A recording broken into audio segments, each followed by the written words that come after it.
So hello everyone, welcome to Prashasnik Gurukul.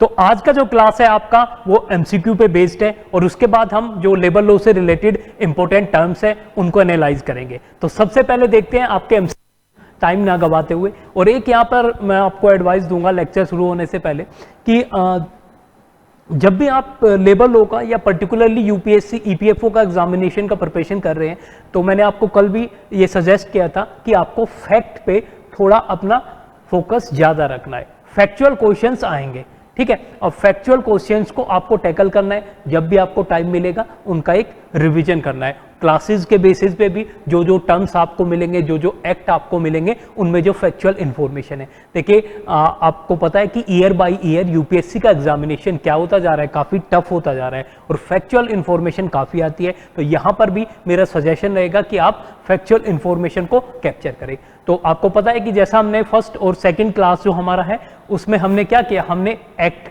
का analysis किया British period में और जो कॉन्स्टिट्यूशनल प्रोविजन है स्पेशली लेबर वेलफेयर से रिलेटेड उनको हमने एनालाइज किया। आज हम उन्हीं पे कुछ एमसीक्यू देखेंगे, उसके बाद में मैं थोड़ा और डिटेल डिस्कशन आपको बताऊंगा जो पर्टिकुलर इंपोर्टेंट आपके राइट्स हैं और उसके बाद में टर्म्स को देखेंगे। पहला क्वेश्चन यहाँ पे है आपका फंडामेंटल राइट से रिलेटेड और ये क्वेश्चन क्या कहता है, क्वेश्चन कहता है कि consider the following statement regarding और अबाउट फंडामेंटल राइट्स। और यहाँ पर 4 स्टेटमेंट दिए गए हैं और ये चारों स्टेटमेंट में से आपको बताना है कि विच ऑफ द स्टेटमेंट इज और आर करेक्ट, ठीक है। तो पहला स्टेटमेंट है कि fundamental rights can be amended by the parliament. देखिए मैं आपको पहली क्लासेस में ज्यादा अंडरस्टैंडिंग आपको दे रहा हूं और स्पेशली मैं कॉन्स्टिट्यूशन और जो आइडिया है लेबर लॉ का उस पर फोकस कर रहा हूं। उसके बाद में फैक्चुअल इंफॉर्मेशन है, सिर्फ और सिर्फ फैक्चुअल इंफॉर्मेशन है। हाँ, उनको भी आपको कैसे याद रखना है वो सारी चीजें मैं बताऊंगा, बट उसके बाद में बहुत ज्यादा फैक्चुअल इंफॉर्मेशन है। हम मिनिमम वेज एक्ट पढ़ेंगे, उसके प्रोविजन पढ़ेंगे, इंडस्ट्रियल डिस्प्यूट एक्ट पढ़ेंगे 1947 उसके प्रोविजन पढ़ेंगे, हम इक्वल रिम्यूनरेशन एक्ट पढ़ेंगे उसके प्रोविजन पढ़ेंगे, ठीक है। डिफरेंट एक्ट होंगे, उनके जो इंपॉर्टेंट प्रोविजन है वो पढ़ेंगे, वहां पर आपको आइडिया नहीं मिलेगा। और जब आप देखिए कुछ आपके प्रोविजन ऐसे होंगे एक्ट में जो अगर आपको अंडरस्टैंडिंग है, आपको आइडिया का पता है तो आप उनसे सोल्व कर लेंगे, आपको मेमोराइज करने की जरूरत नहीं है। इसीलिए मैं बार बार आइडिया पे फोकस कर रहा हूं और जो हमारी स्टार्टिंग की जो क्लासेज है वो इसी पे बेस्ड है कि कैसे आप लेबर लॉ को ऐसा मत समझिए कि ये अनकन्वेंशनल सब्जेक्ट है। इसको आप देखेंगे कि यार कितना अच्छा सब्जेक्ट है, ये तो हमारे वेलफेयर से भी रिलेटेड है। जब हम भी कहीं पे चाहे वो आप गवर्नमेंट सर्विस में जाए या आगे कुछ लोग प्राइवेट सेक्टर में जाए, किसी भी सेक्टर में जाए, वहां पर हमारे भी तो वेलफेयर की बात होती है, ठीक है। तो उससे कनेक्ट आपको करना है। तो क्वेश्चन पहला क्या बोलता है कि दे can be amended by the parliament. तो क्या फंडामेंटल राइट्स अमेंड किए जा सकते हैं पार्लियामेंट द्वारा, ठीक है। सेकंड है दे आर एब्सोल्यूट राइट। क्या फंडामेंटल राइट्स एब्सोल्यूट है। तीसरा क्या है आपका, तीसरा है they are generally negative in character. यहां पे मैं बताऊंगा ये वर्ड क्यों मैंने जेनरली वर्ड क्यों यूज किया, ठीक है। यूपीएससी का कोई भी एग्जामिनेशन हम ऐसा नहीं रहा है कि आपको वो सीधा हलवा क्वेश्चन दे देंगे, ठीक है। आपको अच्छा क्वेश्चन आएगा, इसीलिए मैं आपको ये सारी चीजें इस टाइप से क्वेश्चन का फॉर्मेशन क्या है। यहां पे ये क्या कह रहा है, they are generally negative in character. फिर है आपका fourth statement, they are applicable to Indian citizen only और they are applicable to only Indian citizen. क्या ऐसा है। तो पहले स्टेटमेंट को देखते हैं, fundamental right can be amended और नॉट। देखिए इस पे एक छोटा डिबेट छोटा क्या मैं ये कहूंगा कि पूरा आपका अगर after independence evolution of Indian constitution है सारा इसी पे बेस्ड था, चाहे उसमें लेबर वेलफेयर की बात हो, चाहे इंडिया में जो लैंड रिफॉर्म है उसकी बात हो, ठीक है, या अदर राइट्स की बात हो।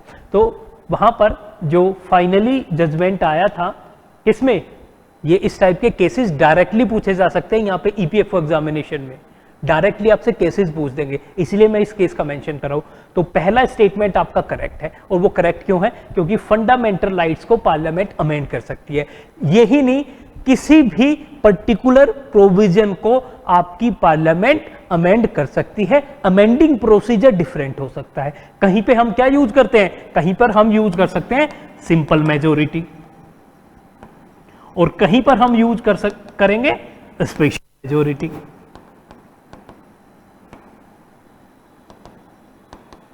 ठीक है। तो एनी तो ये स्टेटमेंट याद रखना, any provision of Indian constitution can be amended. और ये कब आया ये जजमेंट आपका 1973 में, आपको पता है केशवानंदा भारती केस में जजमेंट आया था और वहां पे बोला गया था कि पार्लियामेंट की जो अमेंडिंग पावर है वो क्या है, वो पूरे कॉन्स्टिट्यूशन के रेस्पेक्ट में है। यहां पे आपके फंडामेंटल राइट को भी अमेंड किया जा सकता है। उससे पहले गोलकनाथ केस था। ये दोनों केस आप याद रखना, मैं यहां पे लिख देता हूं जिससे कि ये दोनों केस आपके एग्जामिनेशन में आ सकते हैं, डायरेक्ट आपसे पूछा जा सकता है। तो पहला केस जिसमें फंडामेंटल राइट अमेंड नहीं किए जा सकते थे वो गोलकनाथ केस था। दूसरा जिसमें बोला गया कि parliament can amend any provision of Indian constitution, ये आपका ये आपको पता भी होगा, केशवानंद भारती केस।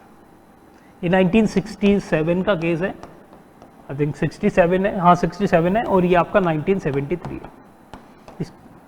ठीक है, तो यहां पे बोला गया कोई भी अमेंड किया जा सकता है, फंडामेंटल राइट अमेंड किए जा सकते हैं। बट एक चीज यहां पे याद रखना कि अमेंड तो किया जा सकता है बट आपको with in the limit of basic structure करना है, आप उसका बेसिक एसेंस को वोलेट नहीं कर सकते, बस इतना याद रखना। ठीक है, बेसिक स्ट्रक्चर, बाकी चीजों में मैं जाऊंगा नहीं, आपका ईपीएफओ में वो सिलेबस है भी, बट लेबर लॉ में हम लिमिटेशन अपनी रखेंगे। ठीक है, तो यहां पर किया जा सकता है but with in the limit of basic structure, आप बेसिक स्ट्रक्चर को डिस्ट्रॉय नहीं कर सकते। तो पहला स्टेटमेंट क्या हुआ आपका, ये स्टेटमेंट करेक्ट है। और आपको पता है कि बहुत सारे अमेंडमेंट इंडियन कॉन्स्टिट्यूशन में फंडामेंटल राइट में हो चुके हैं। आपको पता है कि आपका आर्टिकल 21A अमेंडमेंट के थ्रू आया, आपका आर्टिकल 15(4), आपका आर्टिकल 15(5) क्लोज, आपका आर्टिकल 15(6) क्लोज, ऐसे ही 16 में सारे अमेंड हो चुके हैं। ठीक है, तो बहुत सारे फंडामेंटल राइट अमेंड हो भी चुके हैं, इससे भी जनरली आप निकाल सकते हैं, बट बेसिक कंसेप्शन ये था। सेकंड स्टेटमेंट, क्या फंडामेंटल राइट एब्सोल्यूट है? अब एब्सोल्यूट का मीनिंग क्या होता है? अगर मैं किसी राइट को एब्सोल्यूट बोलता हूं तो इसका मतलब क्या है? अगर मैं किसी राइट को एब्सोल्यूट बोलता हूं तो इसका मतलब है कि वो पर्टिकुलर राइट के अगेंस्ट कोई क्या नहीं है, कोई रेस्ट्रिक्शन नहीं है। वो राइट कैसा है कि वहां पे कोई रेस्ट्रिक्शन नहीं है। क्या फंडामेंटल राइट में रेस्ट्रिक्शन नहीं है? आप जाइए आर्टिकल 19 क्लोज 2, क्या है यहां पे आपके रीजनेबल रेस्ट्रिक्शंस। हर उसमें आप आर्टिकल 14 देखिए, वो इक्वालिटी बिफोर लॉ के साथ में इक्वल प्रोटेक्शन भी देता है। तो हर जगह कहीं ना कहीं लिमिटेशन है, रेस्ट्रिक्शंस है। क्या आर्टिकल 15-16 में जो राइट्स गिवन है, या उसके बाद में आप देखते हैं बाकी जो आर्टिकल 19 तो मैंने बता दिया, आर्टिकल 21, ये सब एब्सोल्यूट राइट है? नहीं, ये एब्सोल्यूट राइट नहीं है, ये क्या है आपके क्वालिफाइड राइट्स है। ठीक है, and the third statement is they are generally negative in character, कि fundamental right negative in character है। अब देखिए कॉन्स्टिट्यूशन, एक वर्ड यहां पे जो आपके एग्जामिनेशन पॉइंट ऑफ व्यू से बहुत इंपॉर्टेंट है, यूपीएससी ने पिछले 4-5 साल में इससे बहुत सारे क्वेश्चन पूछे, और ये टर्म है आपका कॉन्स्टिट्यूशनलिज्म। कॉन्स्टिट्यूशनलिज्म ये क्या बोलता है? कॉन्स्टिट्यूशनलिज्म बोलता है कि भाई आपकी जो गवर्नमेंट है, गवर्नेंस है, वो कॉन्स्टिट्यूशन के अंदर जो दिए हुए प्रिंसिपल है उन्हीं के अकॉर्डिंग चलनी चाहिए। तो कॉन्स्टिट्यूशन का जो जेनेसिस हुआ वो किससे हुआ? वो आपका principle of limited government, limited government का जो कंसेप्ट था उसी से जेनेसिस हुआ आपका कॉन्स्टिट्यूशन का। अब फंडामेंटल राइट बेसिकली कर क्या रहे हैं? ये आपकी जो गवर्नमेंट है, आपकी जो सरकार है, उसकी पावर को लिमिट कर रहे हैं, इसीलिए वो नेगेटिव इन कैरेक्टर है। और यू कैन सी डीपीएसपी, आपको जो आपका 4th पार्ट है, जो directive principle of state policy है, वो स्टेट को क्या कह रहे हैं? वो स्टेट को बोले आप पॉलिसी इंप्लीमेंटेशन में ये प्रिंसिपल इंक्लूड करिए, तो वो पॉजिटिव इन कैरेक्टर है, वो स्टेट को अलाउ कर रहे हैं। यहां पर फंडामेंटल राइट क्या करता है? आप फंडामेंटल राइट 15 पढ़िए, वो क्या कह रहा है? State shall not discriminate.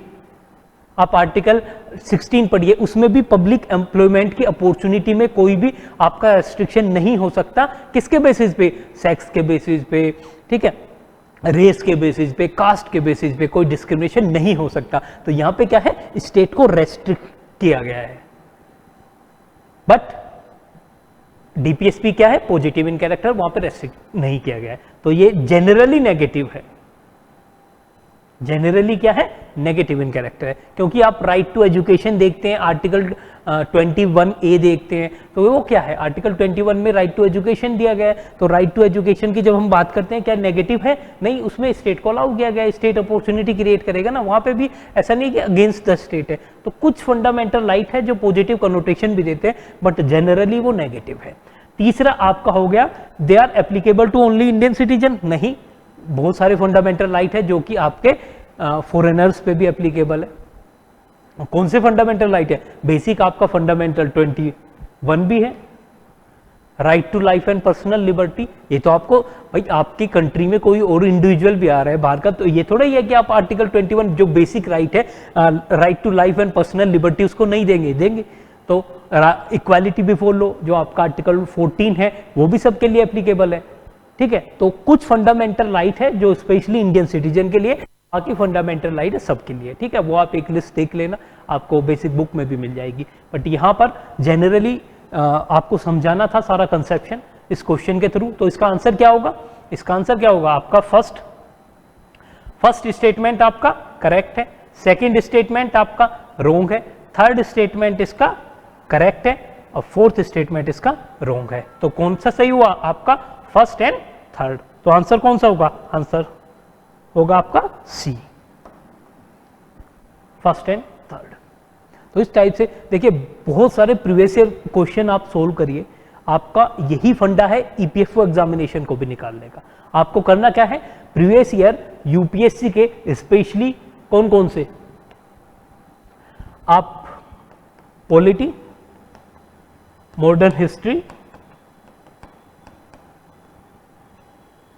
ठीक है, ये दो तो आपको पिछले 10 साल के जितने भी क्वेश्चन आए हैं आपके प्रीवियस ईयर क्वेश्चन, यूपीएससी जो आपका सिविल सर्विस का एग्जामिनेशन होता है, ठीक है।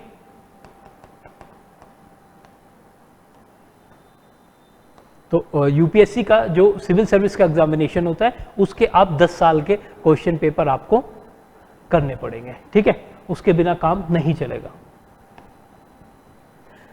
उतना करिए, और पॉलिटी हिस्ट्री का जो बैकग्राउंड आपको यूपीएससी सिविल सर्विस दे देगा, उससे अभी आपके पास टाइम है, इसी टाइम में आप क्या कर सकते हैं, सारे क्वेश्चनों के थ्रू अपना रिवीजन कर सकते हैं, क्योंकि आप बार बार रिवाइज करेंगे उससे भी कोई फायदा आपको नहीं मिलेगा। आपको क्या करना है, आपको प्रीवियस ईयर लेके आइए, उनको प्रैक्टिस करिए, उसी से आपका रिविजन होगा। अब चलते हैं अपने सेकेंड क्वेश्चन की तरफ। हमारा सेकेंड क्वेश्चन भी है आपका फंडामेंटल राइट पे, और ये क्वेश्चन क्या बोलता है, ये क्वेश्चन आपका बोलता है कि which of the following statement, which of the following rights is or are included under article 19। आपको पता है कि आर्टिकल 19 और आर्टिकल 20 ये दो ऐसे राइट हैं जिसमें बहुत सारे राइट क्या है, इम्प्लाइड। देखिए इस वर्ड का मीनिंग समझना आप, इम्प्लाइड या इम्प्लिसिट, ठीक है। इसके अंदर बहुत सारा, अगर आप पढ़ेंगे 19 को 21 को, तो उसकी सुप्रीम कोर्ट और हाई कोर्ट ने जो इंटरप्रिटेशन की हुई है उससे बहुत सारे राइट्स निकले हुए हैं, ठीक है। तो इम्प्लिसिट उनमें वो राइट है, एक्सप्लिसिट नहीं है। जब मैं एक्सप्लिसिट बोलता हूं तो इसका मतलब है, जब आप देखते हैं आर्टिकल 19A में आपका freedom of speech and expression भी, ठीक है, आपका असेंबल, तो ये सब जो राइट्स है ये तो एक्सप्लिसिट है, बट बहुत सारे राइट है जो इम्प्लिसिट है। तो यहाँ पे है कौन सा राइट इंक्लूड है, वो एक्सप्लिसिट हो सकता है, इम्प्लिसिट हो सकता है, ठीक है। पहला है right to be silent, right to be silent. तो अगर मैं बात करूं क्या right to be silent article 19 के अंडर है, बताइए। सेकंड है आपका फ्रीडम ऑफ प्रेस, ठीक है, प्रेस फ्रीडम की अगर हम बात करते हैं। थर्ड है आपका राइट टू प्राइवेसी। फोर्थ है आपका राइट टू एजुकेशन। देखिए राइट टू एजुकेशन तो हमने यहीं पे एक्सक्लूड कर दिया, क्यों, क्योंकि यहाँ पे आपका आर्टिकल 21 में ए में तो ये डायरेक्ट राइट ही है, ठीक है। अगर हम राइट टू एजुकेशन को इंक्लूड भी करते, अगर 21A अमेंडमेंट होता भी ना, तब हम उसको 21 में करते, क्योंकि 21 क्या कहता है, right to life and personal liberty, right to live with dignity. और डिग्निटी के साथ आप कब जी पाएंगे, जब आपके पास बेहतर अपॉर्चुनिटीज होगी, आपकी लाइफ में पर्सनल ग्रोथ होगी, उसके लिए एजुकेशन जरूरी है। तो 19 में एजुकेशन का मीनिंग तो है नहीं, इम्प्लिसिट भी। बट अब हम बात करते हैं राइट टू बी साइलेंट। देखिए साइलेंट, आप एक ह्यूमन बीइंग है, अगर उसे बोला जाए उसकी freedom of speech and expression क्या होता है, भाई आप एक्सप्रेस कर रहे हैं, आप साइलेंट रह के भी तो कर रहे हैं, आपकी वो अपनी फ्रीडम है, भाई आपकी अपनी फ्रीडम है, आप पे कोई फोर्स नहीं कर सकता, ठीक है, आप ये बोलिए या फला चीज करिए, यहाँ पे कोई मुझे फोर्स नहीं कर रहा है कि भाई आप आके क्लास लेना, ये करना, ठीक है। तो right to remain silent, right to be silent क्या है, मेरा राइट है आर्टिकल 19(1)(a) में, freedom of speech and expression में, ठीक है। और सेकंड है आपका फ्रीडम ऑफ प्रेस, उसमें भी भाई स्पीच एंड एक्सप्रेशन की जब बात आती है तो मैं अपनी जो अपने थॉट्स है, अपने जो आइडियाज है, किसी पर्टिकुलर एडिटोरियल के थ्रू न्यूज़पेपर में दे सकता हूं, हो सकता है मैं कोई यूट्यूब चैनल चला लूं, वहां पे आके खड़ा हो जाऊं और वहां पर मैं अपने आइडियाज को आपको दूं। यहां पर जो मैं क्लासेस लूंगा उसमें भी क्या है, मैं अपने आइडियाज ही तो आपको दे रहा हूं, तो ये क्या है आपका फ्रीडम रहेगा। प्रेस के थ्रू जो करेंगे वो freedom of speech and expression में आएगा, जो इस टाइप के मल्टीमीडिया जो मीडियम यूज किए जाएंगे, जैसे आप टेलीविजन में कहीं पे, या जर्नलिस्ट आप सिंपली किसी न्यूज़पेपर के लिए, ठीक है। तो फ्रीडम ऑफ प्रेस किस में आएगा, ये आएगा, प्रेस फ्रीडम भी आएगा आपका आर्टिकल 19 में। राइट टू प्राइवेसी जो है आपका वो आर्टिकल 21 में आएगा। मैंने पहले ही आपको बताया 21 में एक लाइन है कि राइट टू इम्प्लिसिट राइट है, right to live with dignity, इससे बहुत सारे राइट जुड़े हुए हैं, right to live with dignity. अगर आपकी कोई प्राइवेसी को वॉयलेट कर रहा है, आप मान लीजिए आप एक स्टूडेंट है और आप किसी रूम में रह रहे हैं, तो रूम में जब आप रहते हैं, मान लीजिए कोई भी आदमी ऐसे ही बिना आपको बताए, बिना कुछ किए आपका रोज दरवाजा खोल देता है, कभी वहां पे आके वहां पे बैठ जाता है चेयर लेके, तो उससे क्या हो रहा है कि डिग्निफाइड लाइफ आ रही है, आपको लगेगा कि ये क्या इंटरफेरेंस हो रहा है मेरी लाइफ में, ठीक है। तो जब क्या होगा, आपकी डिग्निटी का वॉयलेशन होगा, आर्टिकल 21 का वॉयलेशन होगा, जब भी कहीं प्राइवेसी का इश्यू आता है, ठीक है। तो आंसर क्या होगा आपका, ओनली 1 और 2, तो यहां पर भी क्या होगा, सी आपका करेक्ट आंसर होगा।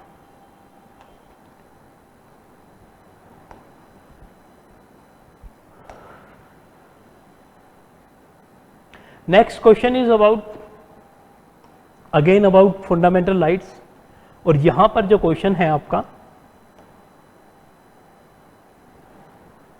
यहां पर जो क्वेश्चन है आपका, ये बोल रहा है कि कंसीडर द फॉलोइंग स्टेटमेंट।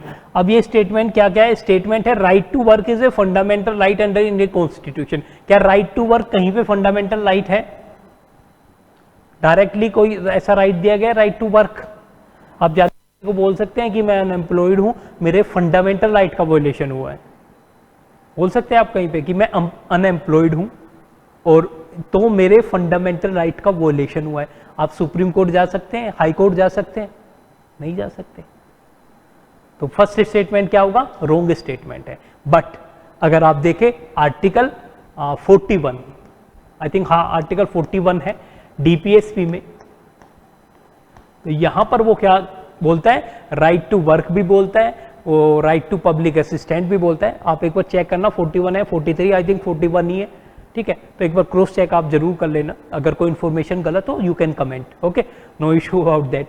तो ये आपका डीपीएसपी में है, राइट टू वर्क भी है, उसी के साथ में राइट टू पब्लिक असिस्टेंट भी है, और उसी के साथ में एक राइट टू एजुकेशन भी है, ठीक है।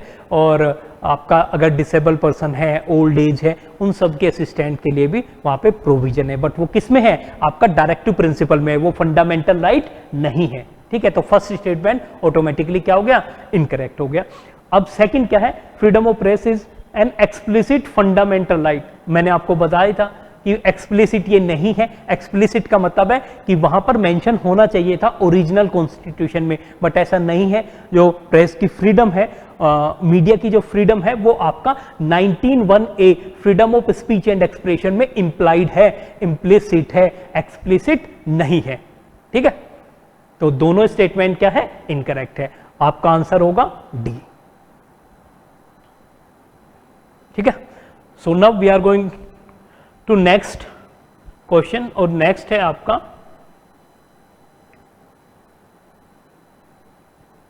Which of the following,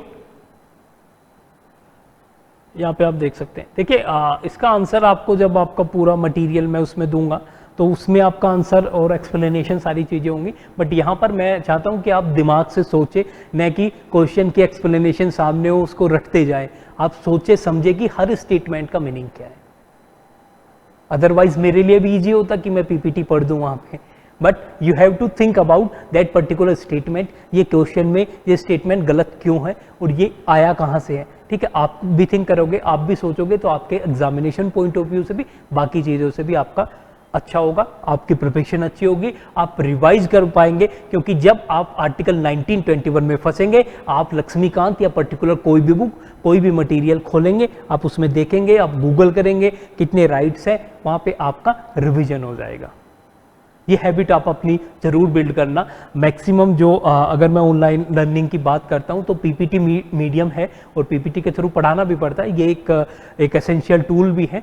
but आप सिर्फ मटेरियल पे वहाँ पे फोकस मत करना, वहाँ पे आप जो क्वेश्चंस है उनको भी आप समझना, जो टर्म आपके माइंड में आते हैं उन सबको ट्राई करना कि आप बेटर उनको कनेक्ट कर पाए और उनको समझ पाए। अगर आप समझ ही नहीं पाए तो उससे क्या होगा कि आपने पूरा पीपीटी पढ़ लिया, मटेरियल पढ़ लिया, बट अब नेक्स्ट क्वेश्चन रियल एग्जामिनेशन में जब क्वेश्चन आएगा और वहाँ पे आप बैठोगे तो वहाँ पे आप उस टाइप से उसको लिंक नहीं कर पाएंगे, क्योंकि ये प्रैक्टिस आपने पहले नहीं की। ठीक है, तो आपने जो वो नेचुरल ह्यूमन बीइंग का जो थिंकिंग प्रोसेस होता है, इनोवेटिव थिंकिंग प्रोसेस, वो अप्लाई नहीं किया। क्योंकि आप क्या दी हो गए, आप हो गए क्वेश्चन देखा, यहीं पे आंसर लिखा हुआ है, उसी को पढ़ दिया, अच्छा इसका तो आंसर ये होगा, आप खुद उसे सोल्व नहीं कर रहे हैं। That's why there is a relevance of question papers, जो प्रैक्टिस पेपर्स होते हैं, सिंपल उनको लगाने का। बट मेजरली आज के टाइम में student is also demanding that there should be a material provided by coaching institution and each and everything is included in that particular material। तो ऐसा भी नहीं करना आपको क्या करना है, आपको खुद से सोचना है, समझना है। अब नेक्स्ट क्वेश्चन पे आएंगे। नेक्स्ट क्वेश्चन आपका फोर्थ क्वेश्चन क्या बोलता है, which of the following article provide right to ये कल भी मैंने आपको बताया था, डायरेक्ट आंसर मैं इसका बता देता हूँ। ठीक है, ज्यादा कोई टफ क्वेश्चन है नहीं, आर्टिकल 19 में है। आर्टिकल 19 इसका क्लोज 1 सब क्लोज जी आप जाके देखेंगे तो यहाँ पे right to practice any profession, trade और बिजनेस, तीनों चीजों दी गई। तीनों चीजों को आपको याद रखना है, क्योंकि कभी भी यूपीएससी कोई भी टर्म यूज कर सकता है। ठीक है, तो ये आपका आर्टिकल 19 है। Now we are going to next question. आपका नेक्स्ट आएगा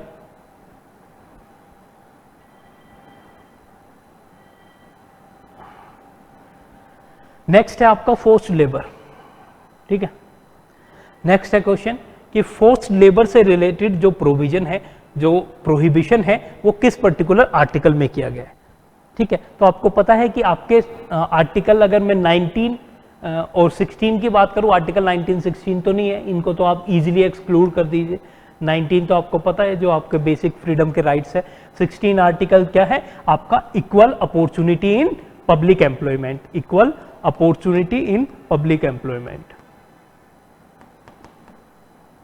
देखिए मैं क्यों ये आर्टिकल 16, 19, यहां पे भी बात क्या एम्प्लॉयमेंट की आ रही है, क्या ये लेबर लॉ से रिलेटेड नहीं है आपका एग्जामिनेशन से, और यही क्वेश्चन आएंगे। आप बहुत सारा ऐसा मटेरियल पढ़ते रहेंगे, आपको लगेगा बहुत बड़ी बड़ी थ्योरी मैंने पढ़ ली, और एग्जामिनेशन में सिंपल बेसिक क्वेश्चन आएंगे। इसलिए हमारा जो फर्स्ट क्लासेज है उनका फोकस ही किस पे है, आपका बेसिक अंडरस्टैंडिंग पे है, कि आप कंसेप्ट को समझ जाए। उसके बाद में बहुत सारे फैक्ट मैं आपको दूंगा जिनसे आपका पूरा ओवरऑल 95+% अगर मैं बात करूं उतना क्लियर हो जाएगा। तो equal opportunity in public employment.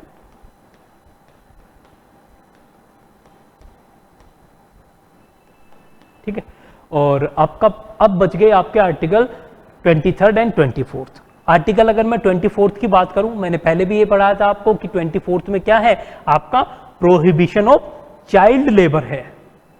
यहां पे फोर्स मत समझना, यहां पे क्या है, आर्टिकल 14 करता है चाइल्ड लेबर को प्रोहिबिट।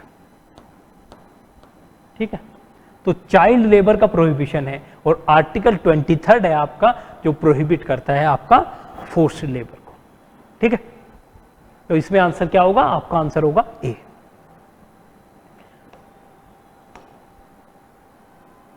नेक्स्ट क्वेश्चन है आपका, consider the following statement about DPSP. ये आपका फोर्थ जो पार्ट है जिसको हम डीपीएसपी बोलते हैं, directive principle of state policy भी बोलते हैं। तो इसमें आप चारों स्टेटमेंट पढ़िए। पहला है they are non justiciable in nature, they are fundamental in governance, they are based only on liberal tradition, they can be implemented through legislation in parliament. पहला तो नॉन जस्टिसिएबल, इसका मतलब क्या है कि आप, जैसे मैंने बताया था कि फंडामेंटल राइट अगर वोलेट हो रहा है क्या कर सकते हो, सुप्रीम कोर्ट, हाई कोर्ट चले जा सकते हो। बट क्या डीपीएसपी में जा सकते हो, डायरेक्टिव प्रिंसिपल में जा सकते हो? नहीं, क्योंकि वो तो सिंपली डायरेक्टिव्स हैं, तो उनके ऊपर क्या है, वो फोर्स नहीं है। जैसे फंडामेंटल राइट में आर्टिकल 32 का फोर्स है, जो क्या है, आपकी कॉन्स्टिट्यूशनल रेमेडी। और हार्ट जो सोल ऑफ कॉन्स्टिट्यूशन जिस पर्टिकुलर आर्टिकल को बोला था भीमराव अंबेडकर जी ने, वो आपका 32 था, राइट टू कॉन्स्टिट्यूशनल रेमेडीज। यहां पर ये नॉन जस्टिसेबल है, तो फर्स्ट स्टेटमेंट क्या हुआ आपका, करेक्ट हुआ।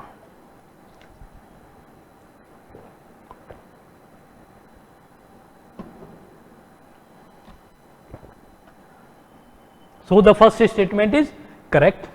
सेकंड क्या है, और देखिए एक चीज है, आप दो चीजों को यहां पर काफी कंफ्यूजन होता है, बहुत सारे लोग नहीं बताते इस चीज को, और ये बहुत सारे लोग जाते भी नहीं इसमें, कि नॉन जस्टिसेबल तो है, बट अगर पार्लियामेंट डीपीएसपी के रिगार्डिंग कोई लॉ लेके आ जाती है, जैसे हम नरेगा की बात करते हैं, नरेगा क्यों लेके, राइट टू वर्क की जो बात है उसके इंप्लीमेंटेशन के लिए वो लॉ लेके आए। अब क्या बना दिया, उसको एक लीगल राइट बना दिया। तो जब उसको लीगल राइट बना दिया, अब वो कोर्ट में एनफोर्स्ड हो सकता है। अब अगर आप किसी का राइट मारते हैं नरेगा के थ्रू, तब वो बोलेगा कि यहां पर मेरे राइट टू वर्क का वोलेशन हुआ है। अदरवाइज राइट टू वर्क क्या है, डीपीएसपी के अंदर आता है। आप नहीं बोल सकते कि मैं अनएम्प्लॉयड हूं, मुझे रोजगार नहीं दिया जा रहा, तो इसीलिए मेरे फंडामेंटल, मेरे राइट का वोलेशन है। आप नहीं बोल सकते, क्योंकि ये नॉन जस्टिसिएबल है, कोर्ट में जाने की रेमेडी नहीं है। पर अगर राइट टू वर्क को पार्लियामेंट एक कानून बनाती है, जैसे कि नरेगा में बना था, नरेगा एक्ट आया था, तभी तो वो पर्टिकुलर स्कीम आई। उसमें क्या है कि आपको लीगल राइट है 100 डेज का एम्प्लॉयमेंट का, ठीक है, अदरवाइज कंपनसेशन दिया जाएगा। अगर दोनों में से कुछ नहीं दिया जा रहा, तो आप जा सकते हैं कोर्ट में, आप बोलोगे कि ये क्या है, अब मेरा जो है लीगल राइट वोलेट हो रहा है, ठीक है। तो उसको इंप्लीमेंट कैसे कर सकते हैं आप, लेजिस्लेशन लाइए, आप एक बिल एक लेके आइए, उसको एक्ट बनाइए, तब जाके आप इनको इंप्लीमेंट कर सकते हैं। बट डायरेक्टली आप नहीं बोल सकते। जैसे फंडामेंटल राइट में बोल सकते हैं, मैं बोल सकता हूं कि अनटचेबिलिटी की प्रैक्टिस हुई है, मेरा फंडामेंटल राइट 17 वोलेट हुआ है। मैं बोल सकता हूं कि आर्टिकल 16 वोलेट हुआ है, किसी टाइप की अपॉर्चुनिटी मुझे नहीं दी गई, किसी बेसिस पे मुझे एक्सक्लूड किया गया। मैं बोल सकता हूं कि मेरा आर्टिकल 21 वोलेट हुआ है, right to life and personal liberty, dignified life मुझे नहीं दी जा रही है। तो ये सब मैं डायरेक्ट बोल सकता हूं, डायरेक्ट मेरे पास सुप्रीम कोर्ट, हाई कोर्ट का ऑप्शन है, बट यहां पे नहीं, ठीक है। अब दूसरा, they are fundamental in governance, ये बिल्कुल करेक्ट, सही है। आर्टिकल 37 आप देखेंगे तो उसमें दिया हुआ है कि DPSP are fundamental in governance, तो ये सही है, ये भी सही है। तीसरा क्या है, they are based only on liberal tradition, ठीक है।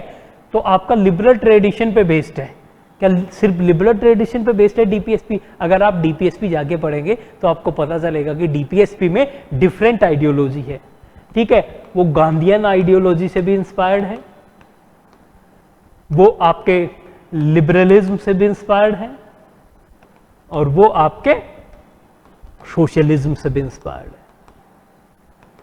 और जो गांधीयनिज्म और गांधीयन आइडियोलॉजी प्लस जो इंडियन कल्चर एंड ट्रेडिशन था, तो डिफरेंट जो आइडियोलॉजी है उन्होंने इंस्पायर किया हुआ है, तो ये आपका स्टेटमेंट गलत है।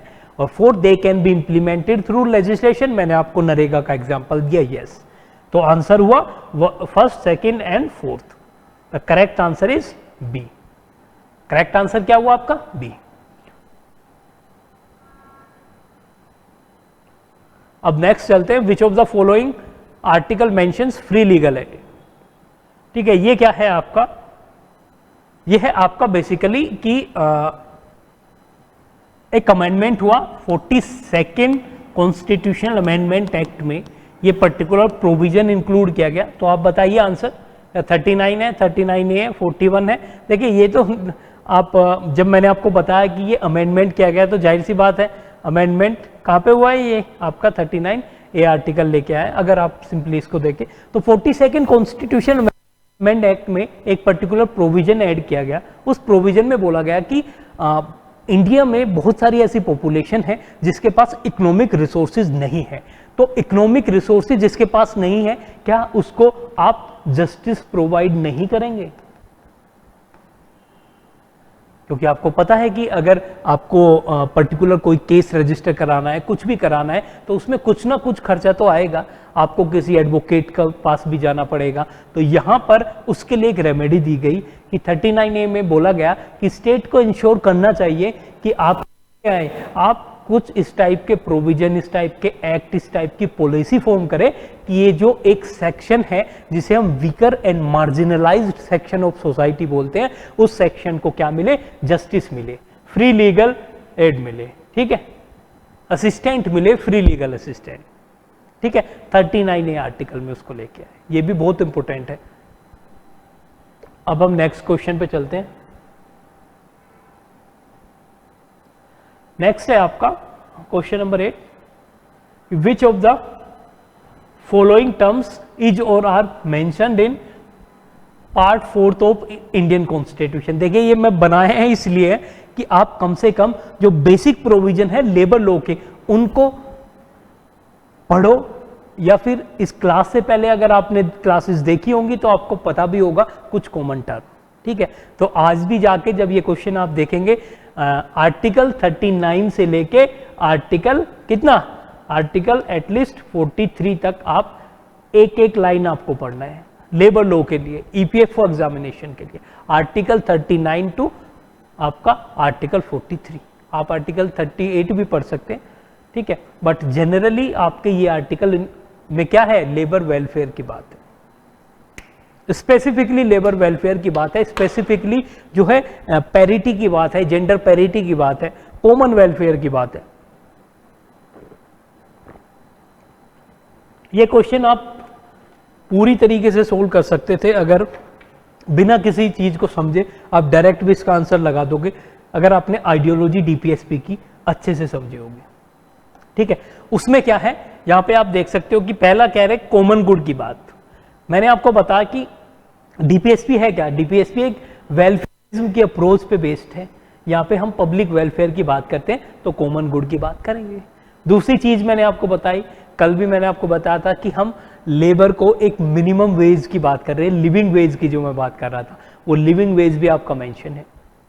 फिर आपका राइट टू वर्क, ये आर्टिकल 43 में लिविंग वेज है, आप एक बार चेक कर लेना, आर्टिकल 43 है वो। राइट टू वर्क मैंने बताया था कि राइट टू वर्क है आपका कहाँ पे, आर्टिकल 41 में। आपका राइट टू पब्लिक असिस्टेंट, ये भी राइट टू वर्क के साथ में आर्टिकल 41 में, ठीक है। तो चारों चीजें आपकी 4th में है। देखिए दो चीजें यहाँ पे थी, मैंने आपको पार्ट 4th बताया। अगर आपको यही नहीं पता कि कॉन्स्टिट्यूशन में पार्ट 4th कौन सा है तो आप इस क्वेश्चन को देखेंगे ही नहीं। तो सबसे पहले कम से कम कॉन्स्टिट्यूशन का बेसिक समझिए कि हमारा जो संविधान है वो किस टाइप से डिवाइडेड है, डिफरेंट पार्ट्स में डिवाइडेड है।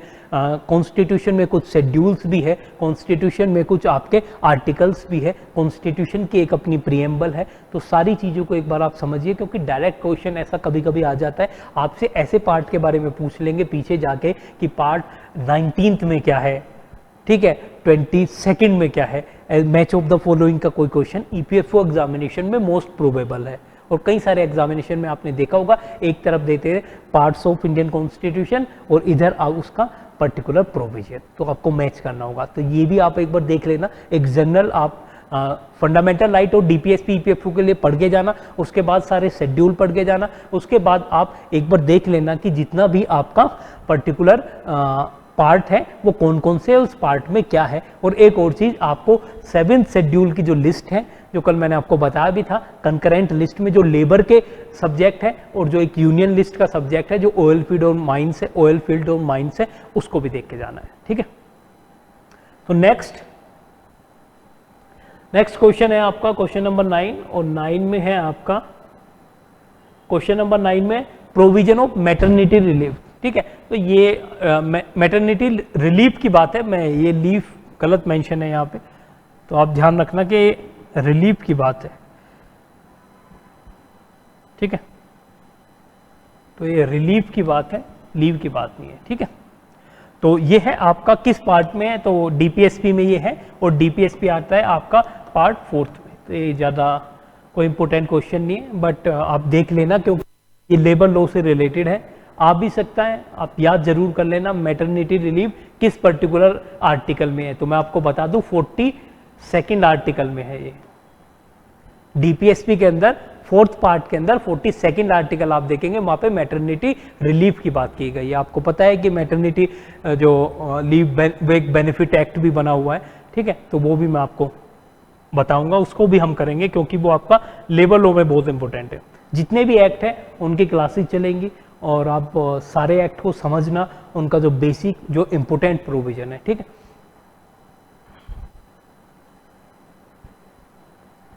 Next is question number 10। Question number 10 है आपका, which of the following provisions is और आर इंक्लूडेड इज और are not included in the or under the part 4th। जो पार्ट 4th के अंदर इंक्लूड नहीं है वो कौन सा है? पहला है promote international peace and security, second है maintain just and honourable relation between nation, third है आपका foster the respect for international law and treaty obligations in the dealing of organised people and with one another, fourth है आपका encourage settlement of international dispute by arbitration, ठीक है। देखिए जब ये आपने ये बस आपको जनरल नॉलेज के लिए बता दूं कि आपको पता है कि प्लूरल होता है ये वर्ड पीपल जब आप लिखते हो, बट यहाँ पे एस क्यों लगा हुआ है? जब हम एस लगा हुआ है तो यहाँ पे सिग्निफाई नेशन को किया गया है। ये ग्रामेटिकल, इतना मैं आपको ग्रामर में नहीं लेके जाऊंगा, बट जब हम एस की बात की जाती है, क्योंकि कॉन्स्टिट्यूशन में आपके एज इट इज है, तो जब एस की बात की जाती है तो हम क्या कर रहे हैं? तो हम बात कर रहे हैं नेशन की, ठीक है। तो ये आप ग्रामर में भी देख लेना। तो ये चारों आपके आर्टिकल 51 में गिवन है। आर्टिकल अगर 51 जाएंगे इसमें गिवन है, और यहाँ पर डिस्प्यूट रेजोल्यूशन की बात होती है। जब हम आपने देखा होगा कि इंडिया का इंटरनेशनल लेवल पे जो इंडिया की आइडियोलॉजी है, ये आपकी डीपीएसपी के अंदर आपका 4th पार्ट के अंदर आर्टिकल जो आपका 51 है उसके अंदर इंक्लूडेड है। आप देखेंगे वहां पर भी इंडिया किसकी बात करता है? डायलॉग की बात करता है, पीस की बात करता है, प्रमोशन की बात करता है, और रिलेशन को स्ट्रेंथनिंग की बात करता है, ठीक है। तो वही सब इंडियन फॉरेन पॉलिसी में भी आप देख सकते हैं। तो ये बेसिक क्वेश्चन था, डी इसका आंसर है, सारे इसमें करेक्ट है। 51 के अंदर जो आर्टिकल 51 है 4th पार्ट में आता है, उसके अंदर ये चारों है, ठीक है। आप एक बार पढ़ लेना, क्योंकि कभी कभी 51 आर्टिकल को पूछ लिया जाता है। जनरली अगर मैं बात करूं यूपीएससी एग्जामिनेशन की, तो वो पूछ देंगे कि इंटरनेशनल रिलेशन के रेस्पेक्ट में जो आपका आर्टिकल है वो किस में है? वो आपका डीपीएसपी में है, ठीक है। यहाँ पर भी स्टेट को डायरेक्शन दी गई है, क्योंकि पॉलिसी फॉर्मेशन का काम क्या है? गवर्नमेंट का काम है, तो वो गवर्नेंस का एक एस्पेक्ट है, तो वहां पर ये प्रिंसिपल को फॉलो करना चाहिए। फंडामेंटल इन गवर्नेंस, सारी चीजें लिंक्ड है।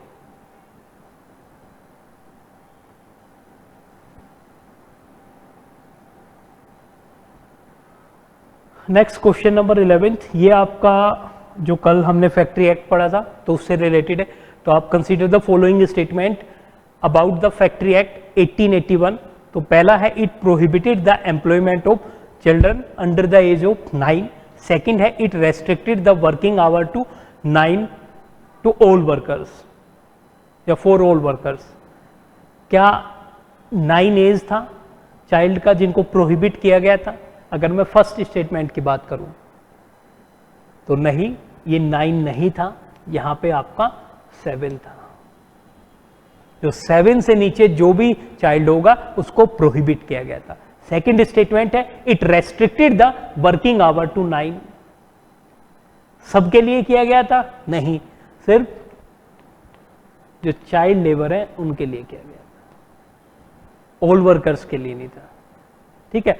तो क्या होगा आपका? दोनों स्टेटमेंट इनकरेक्ट है। करेक्ट आंसर क्या हुआ आपका? D.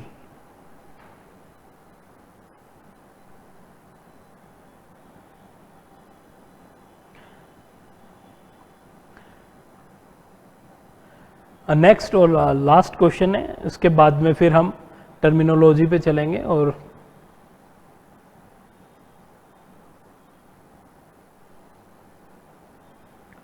Next question is about first national commission, इसके कुछ रिकमेंडेशन।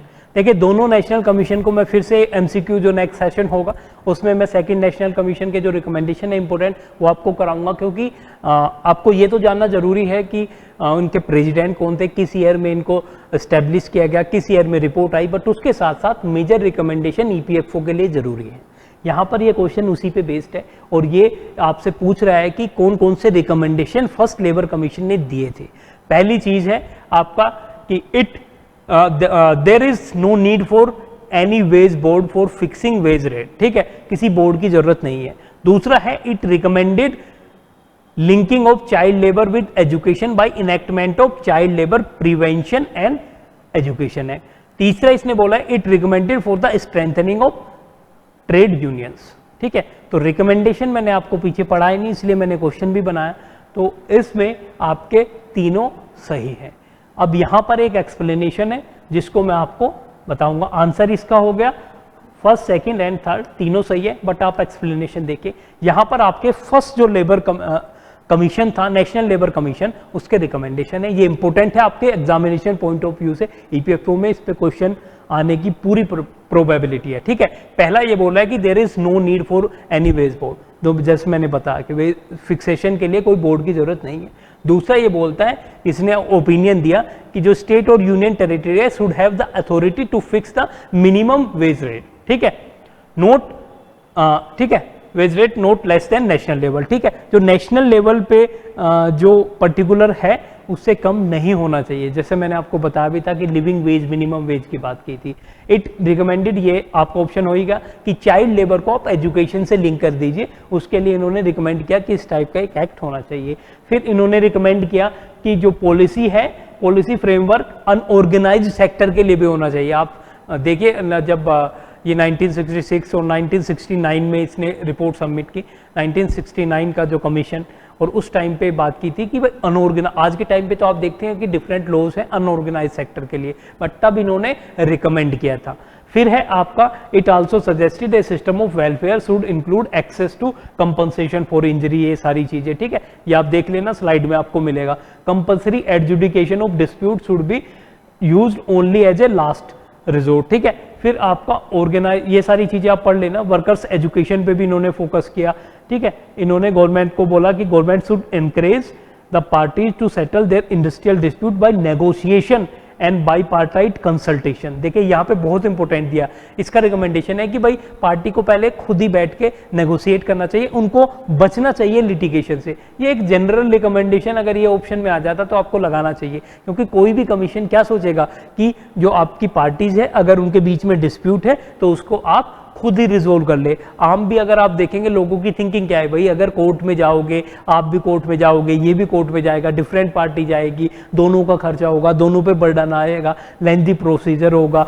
लिटिगेशन से बचने के लिए आप क्या करिए, आप नेगोशिएशन जाइए। बाईपार्टाइट की जब मैं बात करता हूं तो इसका मतलब है कि दोनों पार्टी बैठ के, ठीक है, कोई भी पर्टिकुलर प्रोसेस लेके भाई आप उस चीज को रिजोल्व करिए। तो यही आपका एमसीक्यू का क्लासेस था, ठीक है। इसके बाद नेक्स्ट हम स्टार्ट करेंगे यहीं से, और आपका सेकंड लेबर कमीशन पे, बाकी लेबर कमीशन पे जो भी क्लासेस चलती रहेगी उस पे आपके एमसीक्यू सेशन चलता रहेगा, ठीक है। एमसीक्यू का सेशन अलग रहेगा, वो क्लासेज आपकी रेगुलर चल रही है।